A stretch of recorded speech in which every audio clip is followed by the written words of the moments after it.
أعوذ بالله من الشيطان الرجيم بسم الله الرحمن الرحيم الحمد لله رب العالمين والصلاة والسلام على أشرف الأنبياء والمرسلين وعلى آله وصحبه أجمعين رب اشرح لي صدري ويسر لي أمري واحلل عقدة من لساني يفقهوا قولي السلام عليكم ورحمة الله وبركاته.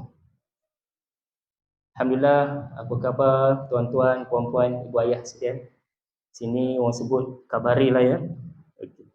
Waras ya. Alhamdulillah, pertamanya yang saya muliakan dan saya hormati Tuan Nazir, Tuan Imam, Tuan Bilal, barisan ahli jawatan kuasa Masjid Tebuk Mufrad. Ya, yang seterusnya para alim ulama, para asatizah, tuan-tuan guru, tuan-tuan, puan-puan, ibu ayah yang saya kasihi sekalian. Jadi alhamdulillah, yang pertamanya kita panjatkan kesyukuran kepada Allah Subhanahu Wa Taala.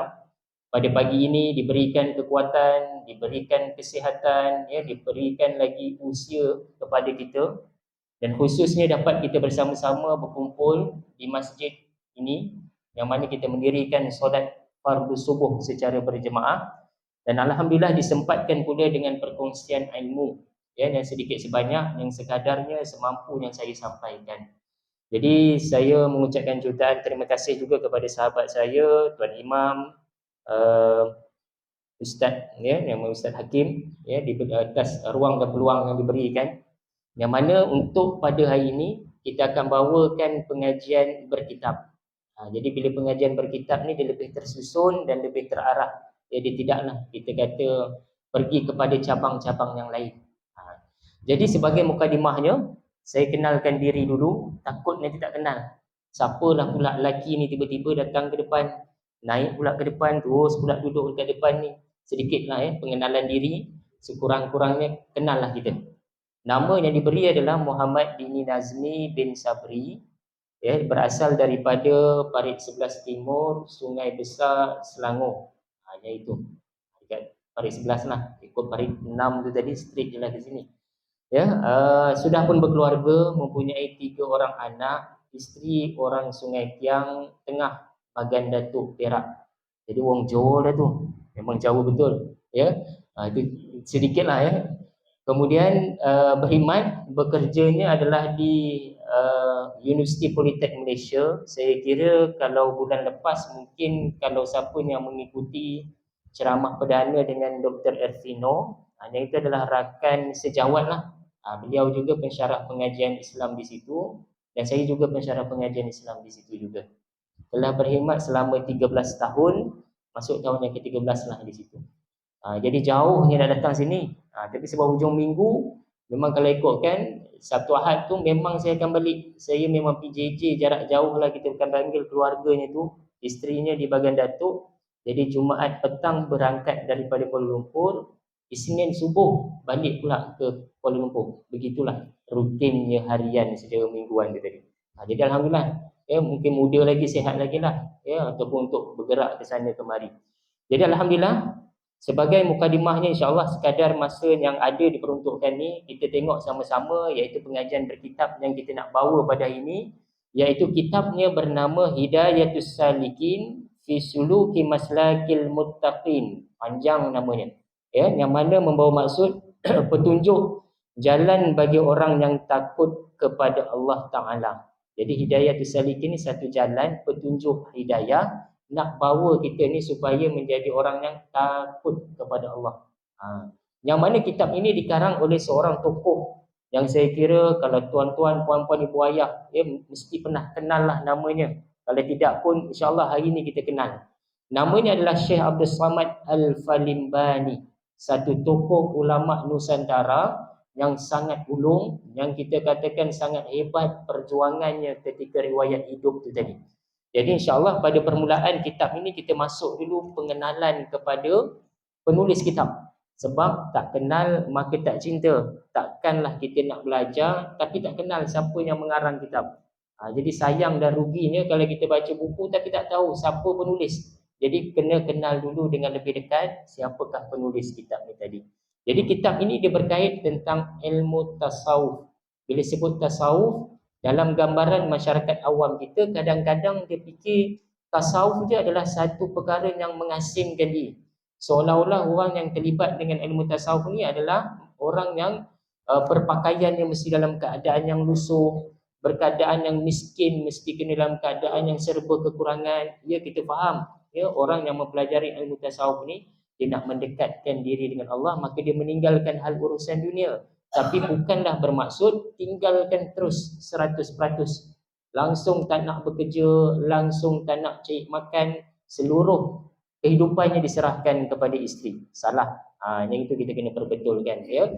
Yang inilah yang ditunjukkan kepada kita seorang tokoh figura hebat lah saya kira, ya, Syekh Abdul Samad Al-Falimbani ni, walaupun dia seorang ilmu tasawuf, tetapi dia juga terlibat dalam perjuangan Islam. Jadi kita nak kenal dulu. Sebagai mukadimahnya pada hari ini kita tengok dulu siapakah Syekh Abdul Samad Al-Falimbani.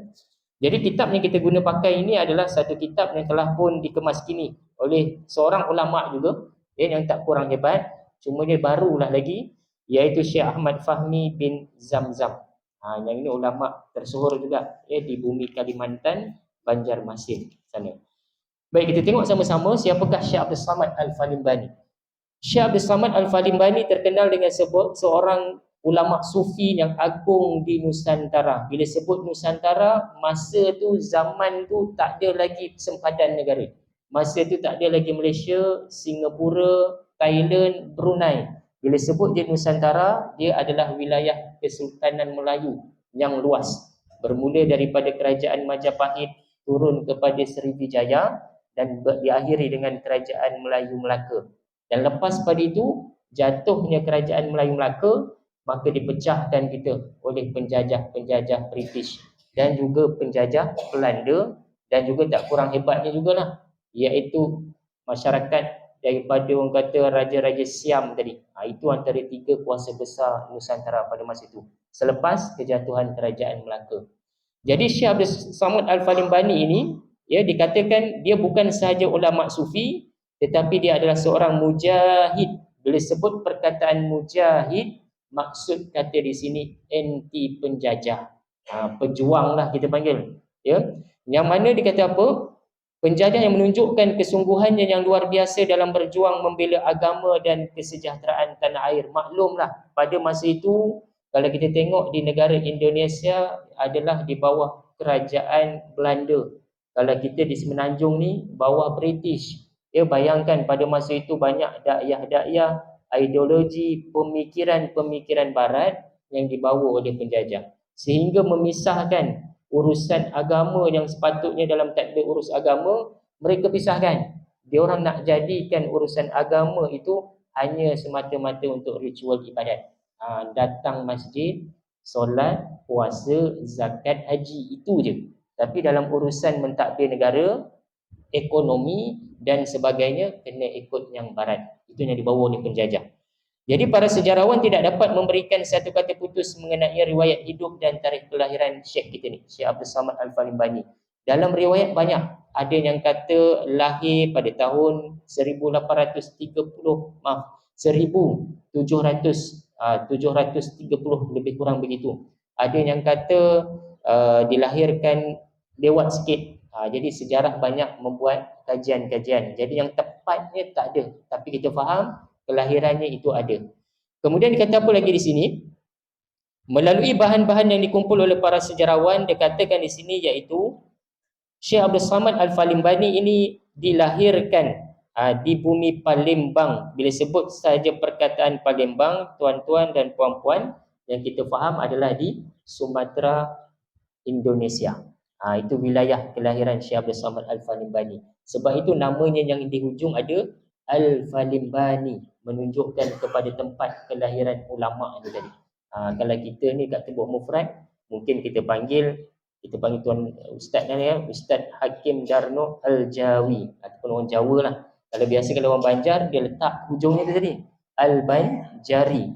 Itu semua adalah menisbahkan kepada tempat kelahiran ataupun di mana dilahirkan tadi. Kemudian dikata apa?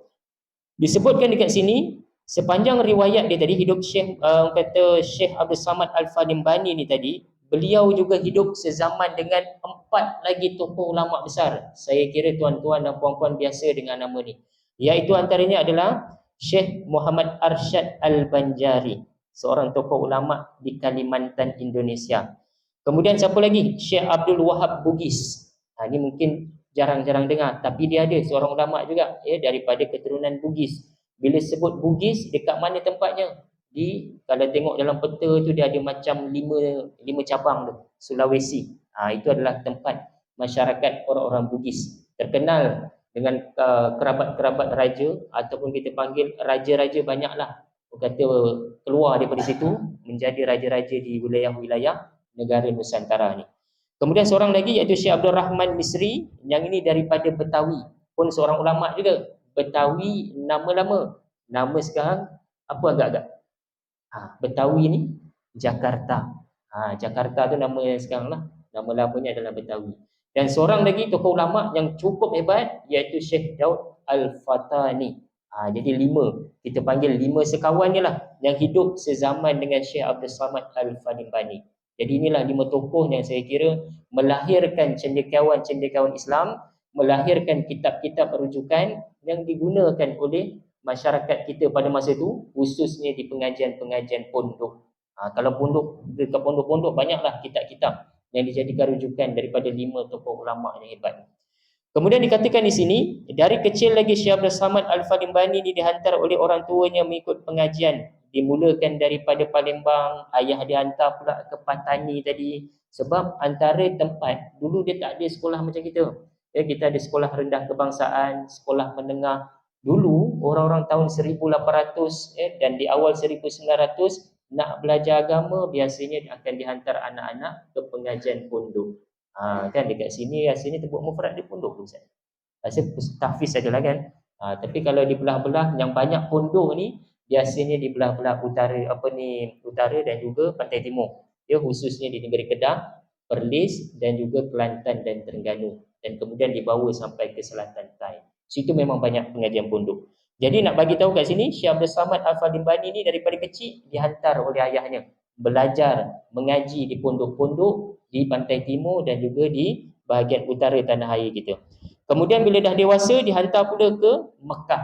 Biasa para ulama kita bila dah sampai satu tahap habis pengajian pondok, pasti akan dihantar di Mekah. Mekah ni kita panggil ijazah tertinggi lah. Kalau balik je daripada Mekah, biasanya dah boleh buka pondok, dah boleh mengajar kitab-kitab dan sebagainya. Hanya ini biasanya.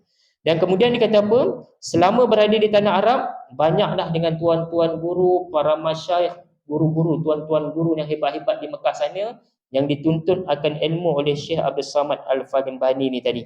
Sehinggalah kemudian disebutkan di sini, selesai sahaja belajar, Syekh Abdul Samad Al-Falimbani ni pun kembali ke Nusantara. Dia balik bersama dengan sahabat-sahabat itu tadi. Yang mana saya sebutkan tadi, iaitu dia pulang balik ke tanah air bersama dengan kawan dia Syekh Arsyad Al-Banjari, dan juga kemudian Syekh Abdul Rahman Misri yang Betawi tadi, dan juga Syekh Abdul Wahab Bugis. Tapi Syekh Abdul Wahab Bugis ni dia ikut Syekh Arsyad Al-Banjari balik Kalimantan. Sebab apa? Syekh Wahab Bugis ni berkahwin dengan anak kepada Syekh Arsyad Al-Banjari. Kira Syekh Arsyad Al-Banjari ni jadi bapa mertua dia lah. Dia ikut ayah mertua dia pergi ke Kalimantan sebarkan dakwah. Kemudian yang Syekh Abdul Rahman Misri dia pulang ke Jakarta, dan Syekh Abdul Samad Al-Falimbani balik ke tanah air dia lah di bumi Palembang tadi. Jadi mereka ni teruskan menyebarkan dakwah-dakwah Islam. Tapi dia kata apa di sini? Bila sampai sahaja Syekh Abdul Samad Al-Falimbani ni dekat tanah airnya, dia melihat yang mana mendapati Palembang telah pun dikuasai oleh Belanda. Dah dijajah dah. Sudah dijajah. Jadi oleh kerana perasaan bencinya kepada penjajah, tak tahan. Dia tak suka. Bayangkan penjajah pada masa itu bukan macam sekarang ni. Yang datang merosakkan daripada sudut pemikiran, merosakkan daripada sudut pentadbiran negara. Apa yang dibuat? Dia mengambil keputusan berhijrah semula ke Mekah. Patah balik. Kan? Tak tahan dia. Dia patah balik ke Mekah, mendalami lagi ilmu-ilmu agama dan juga menyelesaikan menjadi guru di sana. Jadi selama berada di Mekah, beliau dikatakan sentiasa mengikuti perkembangan beberapa peperangan. Maklumlah pada zaman tu siri-siri peperangan sangat banyak berlaku di Nusantara. Jadi dia bukan terus tak ambil tahu juga. Diutuskan surat kepada sahabatnya, tanya khabar berita, ya. Dan kemudian disebabkan dalam keadaan penentangan umat Islam yang kuat pada masa itu terhadap penjajah kafir, maka dekat sinilah kalau kita lihat, ya, di selatan Thai pada masa itu telah pun mendapat penentangan daripada kerajaan Siam Buddha, ya, di Patani dan sekitarnya, termasuklah dikatakan di sini di Singgora dan juga Ligur. Singgora, Ligur, Narathiwat, Patani, semua tu adalah wilayah negara Islam pada asalnya. Tapi disebabkan jatuh ke tangan Siam, apa yang Siam buat? Tukar nama. Itu yang kita tengok, nama asal Singgora ditukar kepada Songkla. Kemudian Ligur, nama lama tu ditukar kepada nama ala-ala bunyi Siam sikitlah, Nakhon Si Tamarat. Kan dah lain bunyi tu. Bayangkan, ditukar semua. Nak bagi tahu seolah-olah itu wilayah dia, tempat dia, ya. Dan selepas itu, apa yang dibuat oleh Syekh Abdul Samad Al-Falimbani ni, dia susun kitab. Satu kitab nak naikkan semangat penduduk tanah Melayu, iaitu kitabnya yang dinamakan di sini kalau dilihat, Fadail Jihad wa Karamatul Mujahidin Fisabilillah. Dalam itu dihimpunkan nasihat kepada kaum muslimin dekat Nusantara ni, pergi berjihad, yang mana dijanjikan syahid oleh Allah Subhanahu Wa Taala. Membakar semangatlah anak muda pada masa itu supaya keluar. Jangan duduk, jangan biar kita hidup dalam kekuasaan British di tanah Melayu, Siam di selatan Thai dan juga Belanda di Indonesia. Jadi dia buat kitab.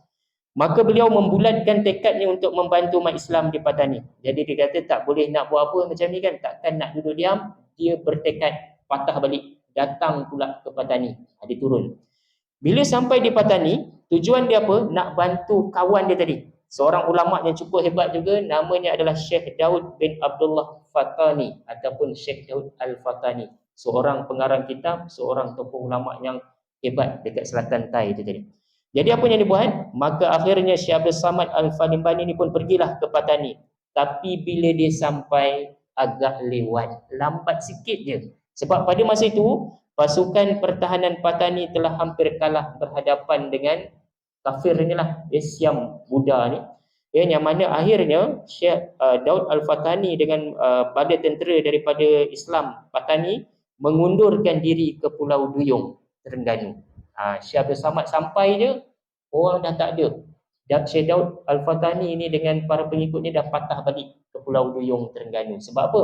Bukan menyerah kalah, tapi nak susun balik strategi peperangan, ya. Dan akhirnya walaupun berjuang, akhirnya ditakdirkan pertahanan Patani akhirnya menjadi lemah dan Siam berjaya menakluki Patani. Tak dapat, ya, maksudnya tak dapat nak diambil baliklah Patani tu, ya, berjaya dijajah oleh Siam tadi, ya. Jadi Syekh Abdul Samad Al-Falimbani buat apa? Kemudian dikatakan telah berkhalwat mengasingkan dirinya untuk beribadah di salah sebuah masjid di Ligur, kawasan dekat-dekat dengan Patani juga, yang mana dah tak boleh dah, ya. Jadi apa yang dia boleh buat? Dia pergi ke wilayah, kata di masjid tadi. Berkhalwat ni maksudnya bukannya berdua-duaan itu, tidak, maksudnya khalwat daripada sudut pandang Islam di sini adalah dia mengasingkan diri untuk beribadat kepada Allah. Setengah pendapat mengatakan dia hilang, tapi tak ada. Yang paling tepat adalah setengah kajian sejarawan mengatakan beliau telah pun syahid dibunuh oleh tentera Siam itu tadi. Yang ini pendapat yang paling tepat. Maksudnya pengakhiran hidup Syekh Abdul Samad Al-Falimbani ni adalah telah pun syahid, waktu memperjuangkan agama tadi di bumi Patani. Setengah pendapat mengatakan dia sempat membantu kerajaan Kedah, sebab kerajaan Kedah dulu pun kena juga serang. Kalau tuan-tuan, puan-puan, ibu ayah ikuti sejarah, yang dipanggil sebagai satu peristiwa besar juga, iaitu Perang Musuh Bisik, ataupun kita panggil Perang Bisik, yang pada masa itu kerajaan Thailand, kita panggil bukan Thailand, kerajaan Siam sedang bertempur, dengan orang-orang daripada Burma. Burma ni diorang berperang. Jadi orang Thailand ni tadi bawa sampan banyak, datang mendarat ke negeri Kedah, Kuala Kedah tadi. Kononnya dia bagi tahu dekat kepimpinan Kedah pada masa itu nak minta bantuan beras, kononnya. Jadi bila dengar macam tu, orang kita ni memang cukup pemurah. Bila orang datang minta tolong, kita akan buka lah pintu. Bila masuk, ramai segala bala tentera Thai tadi ataupun Siam datang masuk, bukannya dia nak minta beras tadi, terus dia lancarkan serangan. Yang Waktu itu kerajaan Kedah pun tak menyangka ada serangan hendak macam itulah. Dan akhirnya jatuh kerajaan Kedah. Menyebabkan Sultan dan sebagainya lari ke Pulau Pinang. Itu dia punya sejarah lah. 10 tahun nak tawan balik tu. Dalam tempoh 10 tahun itulah dia berlakukan penindasan, wanita-wanita dirogol, rumah-rumah dihancurkan, dibakar dan macam-macam lagi peristiwa berdarah pada kerajaan Kedah pada masa itu. Ini sekitar tahun 1820-an lebih macam tu. Okay? Jadi nak bagi tahu kepada kita betapa dahsyatnya kehidupan pada masa itu, lebih-lebih lagi ketika mana perjuangan tokoh ulama ni tadi. Kalau kita sekarang ni rasa macam selesa lah. Kan, rasanya yang sempat hidup zaman Jepun ada sempat sini, mungkin ada lah kot. Yang sempat kan, itu pun masa kanak-kanak.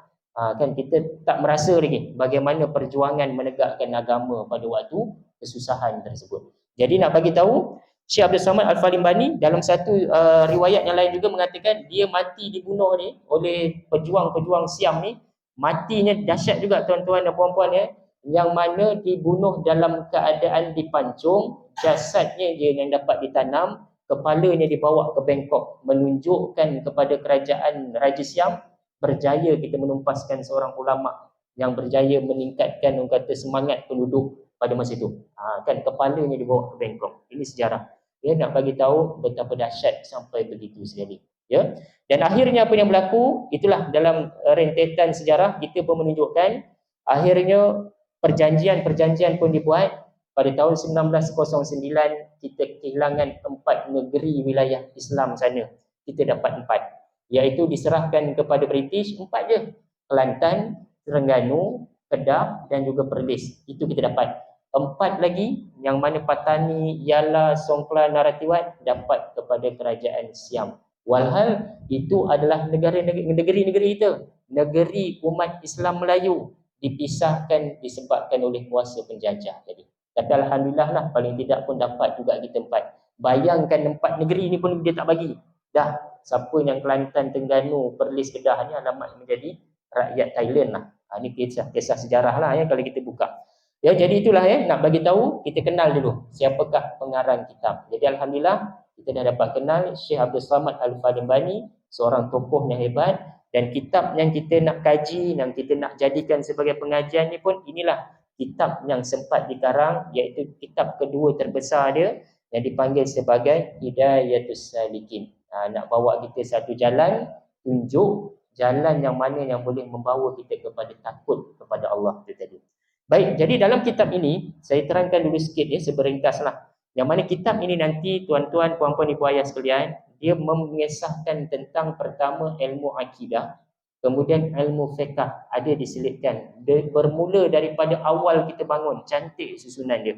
Daripada bangun awal tu apa yang kita nak buat? Ada doa-doa dia, ada panduan dia, fadail amal dia yang terkandung dalam kitab ni. Sampailah kepada ilmu-ilmu fiqh yang lain dan ditutup dengan ilmu tasawuf. Sebab apa? Sebab kalau kita ada akidah keimanan sahaja dengan syariah fiqh, dia tak lengkap kalau tak tutup dengan akhlak tadi yang dipanggil sebagai tasawuf. Contoh, kita dah tahu dah tentang kewajipan solat, kita pun datanglah masjid pagi ni. Tapi dalam hati ada riak. Aku datang jian tadi tidur, hebat aku. Contoh ataupun kita nak bagi tahu alimnya aku ni pagi-pagi lagi dah sampai. Duduk saf hadapan, ada lintasan hati tu iaitu perasaan takbur, ujub, riak. Kalau ada ni dia masih lagi menyebabkan kesempurnaan iman tu tak lengkap. Jadi sayanglah, rugi, amal dah bagus dah, tapi ada perasaan riak, takbur, ujub. Jadi pentingnya ilmu tasawuf ni tadi, itulah dipanggil sebagai ilmu tazkiyatun nafs. Kita nak bersihkan diri kita ni. Kalau ada je keluar perasaan dengki, perasaan rasa macam jiran sebelah ni tak puas hati lah. Tiap bulan tukar je perabot contoh kan, langsirnya tukar je yang baru. Kita rasa dengki, sedangkan Allah dah bagikan nikmat kepada kita, dah rezekikan, paling tidak pun cukup dah, tapi kita masih tidak puas. Jadi macam mana nak membersihkan, nak sucikan hati ni supaya rasa syukur, rasa cukup dengan seadanya, itulah pentingnya ilmu tasawuf. Yang ini yang kita nak tengok. Ya. Sikit lagi ya, kita sambung sikit lagi. Kita masuk sedikit mukadimah. Jadi insya-Allah pada permulaan pertemuan kita ni mungkin saya sempat kepada mukadimah dululah. Nanti kalau ada direzekikan lagi, insya-Allah pertemuan yang seterusnya nanti Kita masuk satu persatu, bab demi bab yang kita akan tengok. Baik, mukadimah muallif. Ya, disebutkan di sini bismillahirrahmanirrahim. Kumulai kitab ini dengan nama Allah yang amat murah lagi mengasihani akan hamba-Nya. Ya, segala puji tertentu bagi Allah yang dituntut memulai dengan dia pada tiap-tiap kitab. Maksudnya dibuka dengan ucapan pujian kepada Allah Subhanahu Wa Taala. Jadi dalam apa pun juga dalam kehidupan kita, tak boleh kita lari daripada sifat kasih dan sayangnya Allah dalam kehidupan. Bayangkan usia yang Allah bagi ini pun adalah rahmat dan rahim, ya, pemurahnya Allah, ya, masih lagi diberikan kekuatan dan kesihatan. Dan rahmat Allah dan salam atas penghulu kita Muhammad dan yang kesudahannya segala nabi yang disebutkan di dalam Quran, dan atas keluarganya dan sahabatnya yang menunjuk akan kita bagi agama yang sebenar-benar. Jadi diturunkan segala ilmu agama ni tadi daripada Nabi kita Muhammad sallallahu alaihi wasallam.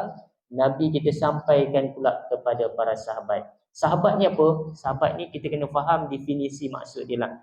Bila sebut dia sahabat, sahabat ini maksudnya adalah orang yang pernah hidup pada zaman Nabi, pernah berjumpa dengan Nabi dan dia beriman kepada Nabi. Itu yang digelarkan sebagai sahabat. Ada juga pada zaman Nabi, dia hidup pada zaman Nabi, tapi dia benci Nabi. Ya, yang itu tidak dikatakan sebagai sahabat, itu adalah musuh Nabi ataupun musuh umat Islam, seperti mana Abu Jahal, Abu Lahab dan sebagainya. Dan ada lagi satu yang mana dia hidup pada zaman Nabi, jumpa juga dengan Nabi, dan dia tak marah pun Nabi, dan dia sayang dan kasih kepada Nabi, dan siap lagi dia pertahankan Nabi. Yang itulah bapa saudaranya Abu Talib, yang mana akhirnya tidak dapat juga beriman. Adakah boleh kita definisikan sebagai sahabat? Yang itu kata pengarang, ianya tidak didefinisikan sebagai sahabat. Ya, sebab sahabat dia mesti beriman. Yang itu adalah pakcik saudara sajalah. Ya, jadi nak bagi tahu daripada sahabat tadi diturunkanlah ilmu agama ini tadi, diteruskan kepada tabi'in yang sempat hidup sezaman dengan para sahabat. Dia tak sempat jumpa Nabi. Dan tabi'in begitulah sampailah kepada kita pada hari ini. Jadi itulah segala ilmu yang ada dikandungkan dalam ilmu-ilmu yang kita akan belajar. Dan dikatakan lagi di sini, dan atas yang mengikut bagi mereka itu dengan cara yang baik hinggalah kepada hari kiamat. Ya. Adapun kemudian daripada itu maka berkata fakir. Fakir ni dinisbahkan diri. Syekh Abdul Samad Al-Bani ni dinisbahkan diri dia fakir. Fakir ni bukan maksud fakir miskin. Fakir ni maksudkan di dalam kitab ini menuntut berhajat akan dia kepada Allah Subhanahu Wa Taala. Itu maksud fakir di sini. Ya, kemudian disebutkan lagi di sini, dan dalam kitab ini dihimpunkan dengan ilmu yang memberi manfaat di dunia dan di akhirat, maka tiada dapat tiap-tiap bagi tiap-tiap orang Islam mukallaf mengenal akan dia. Maksud mukallaf adalah orang yang telah dipertanggungjawabkan atas dia ada dosa dan pahala. Kalau tak mukallaf, kanak-kanak, orang gila dan sebagainya lah. Ya, sebab itu bila sebut mukallaf ni ada dua jenis bangsa. Ya, iaitu yang pertamanya manusia, yang keduanya adalah golongan jin. Sebab itu dalam Quran Allah sebut, tidak aku menjadikan manusia dan jin melainkan untuk beribadat kepada Allah. Ya, kita tak nampaklah golongan jin, tapi nak bagi tahu golongan jin juga turut serta beriman dan juga menganut agama Islam. Bila datangnya sahaja Islam, maka datang segerombolan jin kepada Nabi kita Muhammad untuk kenal apakah itu Islam. Ya, lepas Nabi dakwah, mereka menyampaikan dakwah itu kepada golongan jin. Ya, sebab itu jangan kita rasa pelik kalau tiba-tiba ada jin Islam. Ya, ada orang kata nampak kelibat dekat masjid, contohlah, contoh, ya. Yang itu tidak mustahil, ya, sebab itu adalah golongan jin yang menganut agama Islam. Maka kerana inilah kasih aku bahawa aku bahasakan akan beberapa masalah yang ada dalam kitab ini dengan bahasa Jawi, Arab Melayu. Sebab kenapa Syekh Abdul Samad Al-Bani nak karang kitab ni? Pada masa itu tak ramai orang Melayu yang pandai bahasa Arab. Kitab Arab banyak daripada Mekah. Jadi macam mana nak bantu orang Melayu ni supaya faham tentang ilmu agama? Para ulama kita karang kitab. Tapi pada masa itu mereka menulis dalam tulisan Jawi. Sebab tu kitab-kitab lama, kitab kuning semua dalam tulisan Jawi. Kalau orang sekarang ni tak faham, kadang-kadang Jawi dia Jawi lama, ya tuan-tuan. Kadang-kadang kalau kita tengok, apabila engkau sujud ataupun apabila engkau solat, maka letaklah dahimu di atas bum. Bila kita tengok ba waw mim bum, Bagi orang kita bom, takkan letak kepala atas bom, pecah kepala kalau meletup. Yang dimaksudkan kepada bom tu bawah mim iaitu bumi. Sebab tu kalau anak-anak muda sekarang beza, tulisan Jawinya tak sama dengan tulisan Jawi sekarang. Sekarang ni telah dimurnikan lagi dah. Bawah mim ya. Nak bagi jelas, mudah faham tu lah. Ya, jadi Syekh Abdul Samad Al-Fanibani ni dikarang kitab dalam tulisan Jawi, dan kitab inilah yang dicetak dan kemudian disebarkan ke seluruh pelosok di Nusantara lah khususnya untuk pengajian-pengajian berkitab tadi. Dan dikatakan di sini, dan aku pohonkan Allah SWT bahawa ia memberi manfaat seperti ia telah memberi manfaat dengan asalnya, dan tiada daya pada menjauhkan daripada maksiat, dan tiada upaya pada berbuat kebaikan melainkan dengan kudrat Allah itu tadi, yang maha tinggi lagi maha besar. Dan aku aturkan kitab ini atas satu mukadimah. Jadi dalam kitab ni dia ada mukadimah dia, kemudian 7 bab. 7 bab ni lah insya-Allah panjang umur, kalau kita diberi kesempatan kita cubalah satu demi satu. Dan juga aku tutupnya dia dengan satu khatimah ataupun penutup. Cantik susunan dia tadi kan. Ada mukadimah, ada 7 bab, kemudian ditutup dengan penutup. Yang itu yang kita akan kata cubalah untuk telusuri itu tadi. Ada masa lagi Ustaz? Sikit lagi okey. Baik, jadi saya kira sebagai penutup lah kot ya. Sebagai penutup kita pada hari ini, insya-Allah ya, kita masuk sikit saja tentang mukadimah, tapi saya ambil sikit je. Maklumlah ya, biasanya 7.30 ni nak apa orang panggil, orang Jawa ni panggil apa?